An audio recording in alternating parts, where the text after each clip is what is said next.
Bharat England మధ్య జరిగిన మొదటి టెస్ట్ మ్యాచ్లో భారత్ జట్టు 28 పరుగుల తేడాతో ఘోర ఓటమిని చవిచూసింది. కేవలం 231 పరుగుల లక్ష్యాన్ని ఛేదించే క్రమంలో భారత్ జట్టు అత్యంత పేలవ ప్రదర్శనతో 202 పరుగులకే ఆలౌట్ అయింది. పిచ్ పరిస్థితులు ఏమంత కఠినంగా లేకపోయినా బ్యాట్స్మెన్ పరుగులు సాధించడానికి చాలా ఇబ్బంది పడ్డారు.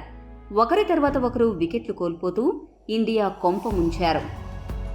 మొదటి 3 రోజుల పాటు భారత్ జట్టు అద్భుతంగానే ఆడింది. కానీ ఎక్కడో నిలకడ కోల్పోయి 3వ రోజు పట్టు వదిలేసింది. ఇక మొదటి మ్యాచ్ అనంతరం టీమిండియా కోచ్ రాహుల్ ద్రవిడ్ భారత ఓటమిపై కీలక విశ్లేషణ చేశాడు. 2వ టెస్ట్ మ్యాచ్ గెలవాలంటే ఏం చేయాలో చెప్పుకొచ్చాడు.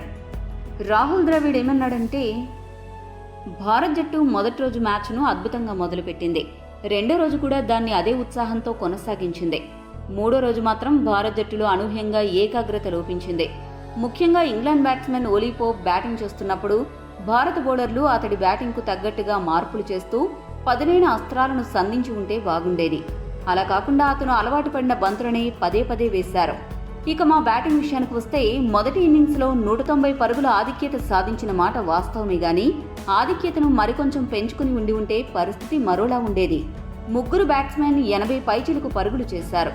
కనీసం ఒక్క బ్యాట్స్మెన్ అయినా భారీ సెంచరీ చేసి ఉంటే బాగుండేది. అప్పుడు ఆధిక్యత మరింత పెరిగేది. మొదటి 2 రోజులు పిచ్ బ్యాటింగ్కు అనుకూలించింది. ఆ సమయంలోనే మరో 80 పరుగులు అదనంగా చేసే అవకాశాన్ని మేము జారవిడుచుకున్నాం. 2వ టెస్ట్ మ్యాచ్లో మేము గెలవాలంటే పరిస్థితులకు తగ్గట్లు బౌలింగ్ అలానే స్పిన్ ట్రాక్పై ఓపిక్గా బ్యాటింగ్ చేయడాన్ని అలవరుచుకోవాలి. అలా చేస్తేనే మేము 2వ టెస్ట్లో గెలవగలం. మా వాళ్లు అర్జెంటుగా ఆట తీరును మార్చుకోవాల్సిన అవసరం ఉంది అని మాత్రం చెప్పగలను అంటూ ద్రావిడ్ విశ్లేషించాడు.